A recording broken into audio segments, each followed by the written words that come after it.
The sports media refuses to acknowledge and give people the full story. Right now, all they're doing, well, they're shilling for the WNBA. And that shouldn't shock us. I mean, the sports media is woke, and they've been in the bag for the WNBA for years now. Like it is. Well, they're doing it with the ratings. Oh my God. The ratings are so brave, stunning, and courageously large. Except the ratings are literally different than they were any other year. The WNBA is celebrating what it calls its most watched finals in 25 years. But behind those record-breaking headlines lies a secret the league doesn't want you to notice. This isn't a story about success. It's a story about manipulation. Because the numbers lighting up social media aren't the result of a sudden explosion in popularity. They're the product of a quiet change, a redefinition of what even counts as a viewer. The league didn't just break records, it rewrote the rules. And while the world was celebrating, the WNBA was betting that no one would look closely enough to see how the magic trick was done. Today, we're pulling back the curtain and exposing the illusion behind the most-watched finals narrative that fooled millions. Different than they were any other year. But yet, the sports media, like Front Office Sports, will run a headline like this, completely misleading people. If you've glanced at any sports headline lately, the message was impossible to miss. From ESPN to Front Office Sports, the same triumphant story echoed across the internet. WNBA Finals viewership hits a 25-year high. The league proudly touted an average audience of nearly 2 million, framed as undeniable proof of explosive, organic growth. It was the story every sponsor wanted to hear, the validation every network needed to justify bigger investments. The narrative was irresistible, a sport finally breaking through, a movement achieving the respect it had always deserved. But behind the celebration was something else entirely, because this wasn't just good PR. It was a masterclass in presentation, a carefully constructed illusion. And like every illusion, the closer you look, the faster it unravels. WNBA Finals most viewed in 25 years, despite possible Aces sweep. Oh, this was before the game ended, but this came out late yesterday afternoon. The entire illusion hinges on one deliberately buried detail. Because the league's so-called ratings miracle didn't come from an army of new fans, it was engineered in a boardroom. This year, Nielsen, the long-standing authority in television measurement, quietly overhauled its entire rating system. And this wasn't some minor update. It was a fundamental rewrite of how audiences are counted. The result? Any comparison to past seasons isn't just misleading, it's meaningless. Imagine shortening a marathon from 2 miles to 20, and then celebrating a new world record. That's exactly what happened here. They didn't just move the goalposts, they built an entirely new stadium and hoped no one would notice. The Aces have won all 3 games of the series, which are drawing 13% more viewers than last year. No shit, because you're literally including a shit ton of new TVs in this whole situation. It is unbelievable. They'll run this headline and then in fine print somewhere tell the whole story. The WNBA Finals continue to post strong viewership through 3 games. Well, honestly, compared to Indiana Fever regular season games, especially the ones Caitlin Clark plays in, but hell, the ones she don't. Ratings don't look that damn big to me still. They still don't look that big. Looks like a triumph, but it's not. This new system is a league's dream and a statistician's nightmare. It's called Big Data Plus Panel, and it opens the floodgates to millions of screens that were never counted before. Where Nielsen once relied on a controlled, carefully selected sample of households, it now pulls data directly from countless smart TVs and streaming devices. Every television in every bar, gym, airport terminal, and hotel lobby is suddenly part of the equation. That screen you ignored while waiting for your flight. You were a viewer, the game playing on mute in an empty restaurant after closing. Those were viewers too. Their ghost viewers, passive, disengaged screens counted as passionate fans. And together, they single-handedly inflated the numbers into something that only looks like a triumph. Would you like me to continue into the next part, where it explains how this inflated data benefits sponsors, networks, and the WNBA's public image?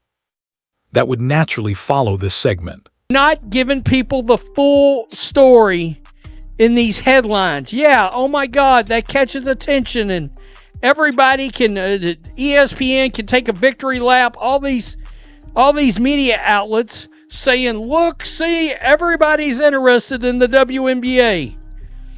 Nah, you're just using different metrics, which is changing what the viewership totals are.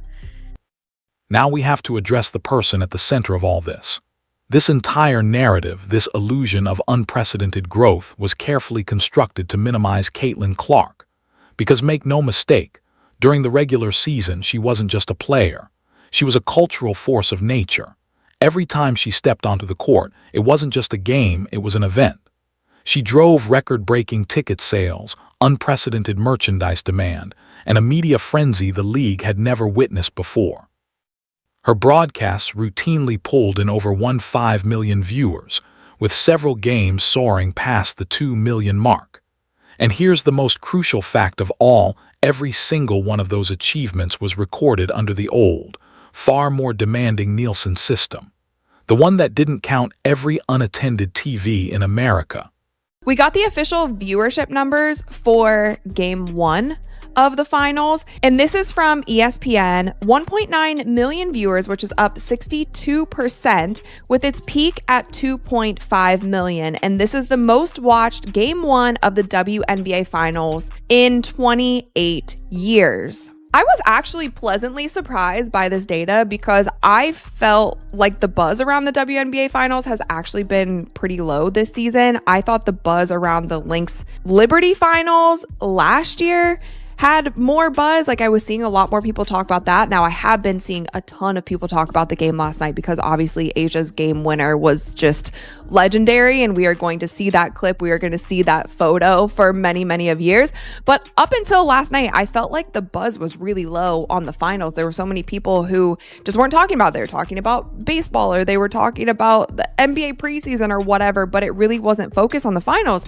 So when you see numbers like that, obviously those are great numbers, the best in 28 years. Another reason I was surprised by the numbers is because both games that were in Las Vegas actually weren't sold out, Game 1 and Game 2. And we also saw the ticket prices for those games. They were down to like $35. And then I believe the game last night was also down to like $10 per ticket. So it seemed like the demand for these WNBA finals had gone down a little bit, and both of the games in Vegas were not sold out. But I guess the TV numbers are still translating, so that's obviously a really good sign for the WNBA. That looks like a triumph. That looks like a triumph. This new system is a league's dream and a statistician's nightmare. It's called Big Data Plus Panel, and it allows for the inclusion of millions of previously uncounted screens. Where Nielsen once relied on a controlled sample of households, they now pull data from countless smart TVs and streaming devices. This means every television in every bar, gym, airport terminal, and hotel lobby is now part of the count. That screen you ignored while waiting for your flight. You were a viewer, the game playing on mute in an empty restaurant after closing. Those were viewers too. These are ghost viewers, passive, disengaged screens counted as active, dedicated fans, single-handedly inflating the final tally into something that looks like a triumph. Now, we have to address the person. This entire narrative was constructed to minimize Caitlin Clark. For the entire regular season, she was a cultural force of nature. Her games weren't just basketball, they were events. She drove historic ticket sales, unprecedented merchandise demand, and a level of media frenzy the league had never seen. Her games alone regularly pulled in over 1.5 million viewers, with several soaring past the 2 million mark. And here's the most crucial fact of all: her monumental achievements were measured under the old, far more demanding Nielsen system, the one that didn't count every unattended TV in America. Here is where the full scale of the deception is revealed. The finals, with its celebrated 19 million viewer average, needed the new hyperinflated system just to barely surpass the numbers Clark was putting up on a random Tuesday in July. It's a fraudulent comparison. If her regular season games had been measured with this new, generous methodology, the numbers would have been astronomical, easily dwarfing anything the finals produced. This isn't just comparing apples to oranges. It's comparing a certified organic apple to a wax fruit.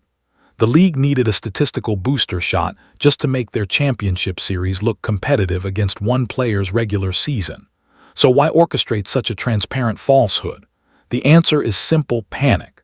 When Caitlin Clark and the Indiana Fever were knocked out of the playoffs, a wave of fear likely washed over the league's front office. They had just lost their primary source of national relevance, their marquee attraction. The pressure from broadcast partners and advertisers to maintain the Clark effect without Clark herself must have been immense. They were facing a postseason devoid of their biggest star and desperately needed to project an image of strength. The new Nielsen system wasn't just a convenient tool. It was a lifeline they grabbed to avoid admitting how much they depended on a single rookie.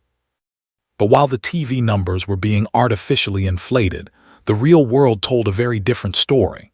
Reports began to surface that directly contradicted the narrative of a league on fire. Both championship games hosted in Las Vegas failed to sell out their arenas. On secondary markets, ticket prices for the league's premier event cratered, with some seats being offered for as little as $10. This is the tangible, undeniable evidence of actual fan demand. How can a sporting event claim a historic television audience when you can't even fill the building and tickets are being sold for less than a stadium pretzel? It was the first and most obvious sign that the numbers were smoke and mirrors. This deception couldn't have worked without the willing participation of the sports media. Major outlets like ESPN, which has a massive financial stake in the WNBA's success, parroted the league's talking points without an ounce of critical analysis. They blasted the record-breaking headlines, knowing full well that the explanation was buried so deep in their articles it was practically a footnote. This is journalistic malpractice. Instead of informing their audience about the context that changed everything, they chose to amplify a misleading narrative. They acted less like watchdogs and more like a PR agency, protecting their investment by selling a story they knew was fundamentally flawed. But the media and the league made a critical error. They forgot that the internet misses nothing. A legion of online sleuths, independent analysts, and frustrated fans immediately smelled a rat. They dug into the data, found the articles explaining the Nielsen change, and exposed the entire scheme. The public backlash was a storm of mockery and outrage. Memes about TVs and laundromats being counted as viewers went viral. This wasn't just online trolling. It was a genuine reaction from people who felt they were being condescended to, a rejection of a victory they knew hadn't truly been earned. They were being gaslit, and they fought back with the truth. Beyond the numbers, there is an intangible metric that is impossible to falsify: cultural resonance. When Caitlin Clark played, she created a digital footprint the size of a crater. She dominated trending topics, inspired endless debate, and her highlights were unavoidable. The entire sports world was talking. In stark contrast, the finals barely made a ripple online. The social media conversation was muted. The viral moments were non-existent, and the palpable energy that defined the regular season had vanished. The league can manufacture a viewership number, but they cannot manufacture genuine excitement. That cultural currency is the true measure of relevance, and by that standard, the finals were a ghost town. This obsession with a short-term PR win inflicts deep long-term damage on the league's credibility. By building their success story on a foundation of manipulated data, they have poisoned the well for the future.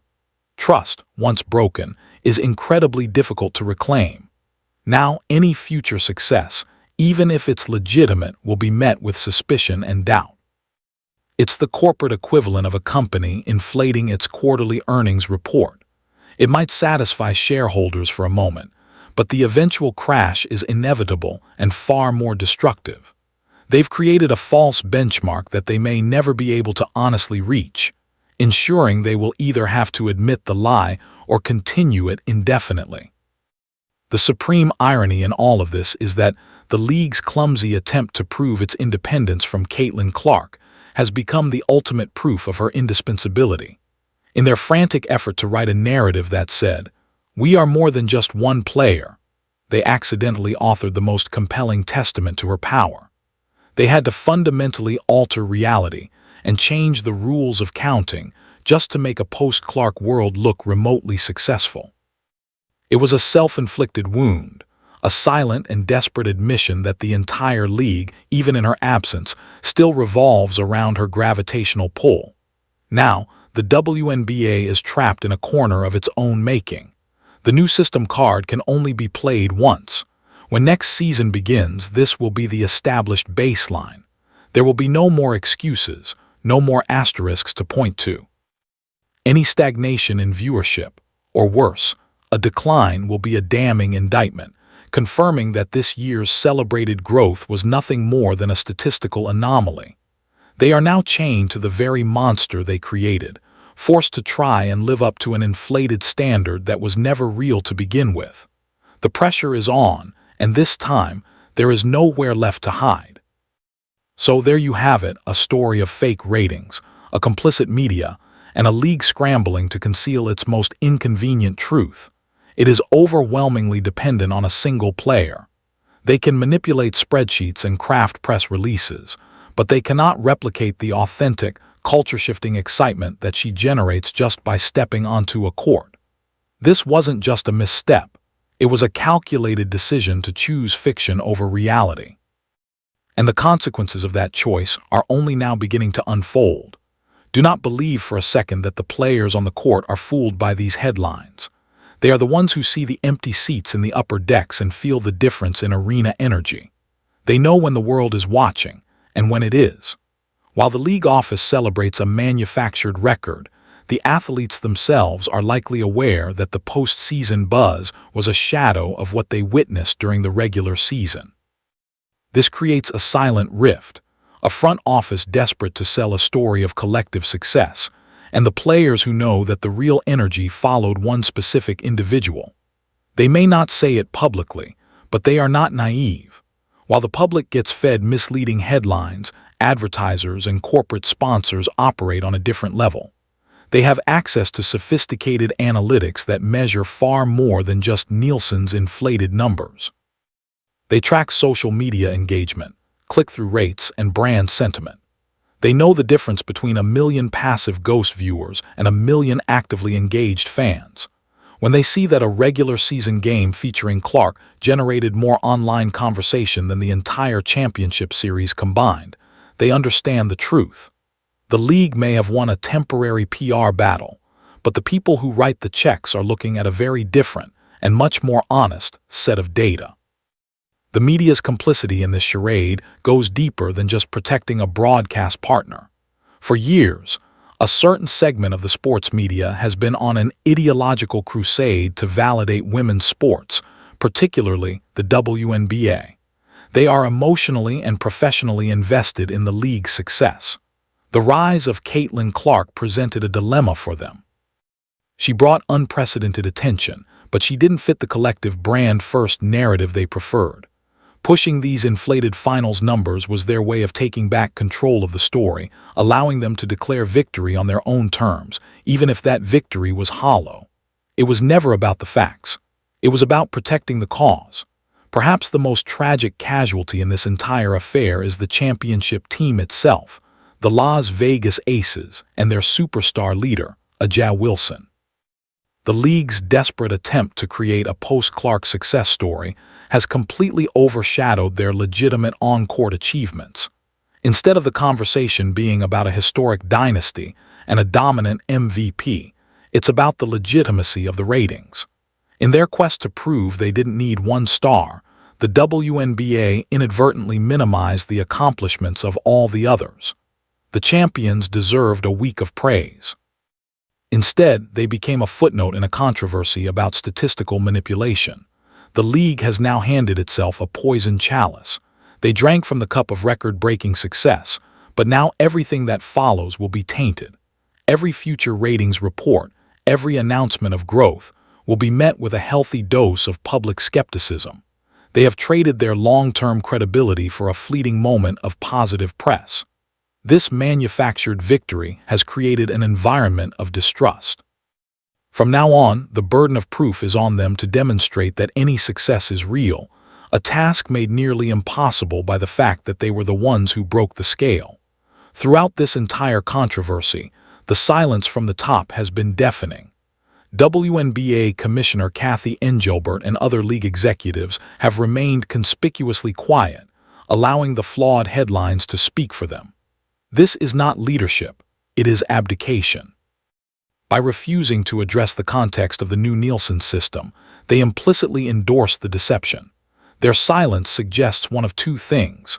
Either they are unaware of how deeply this has damaged their credibility, or they are fully aware and simply hope the controversy will blow over. Neither option inspires confidence in the league's direction. Imagine, for a moment, a different path. Imagine if the league had been honest. They could have said, while viewership for the finals didn't match the historic peaks of the Clark-driven regular season, our core audience still showed significant year-over-year growth. That would have been an honest, respectable, and believable narrative. It would have acknowledged reality while still highlighting genuine progress. But they didn't choose that path. They chose sensationalism over substance, a decision that reveals a deep-seated insecurity at the heart of the league. They had a chance to build on a foundation of trust. Instead, they built a house of cards on a bed of sand.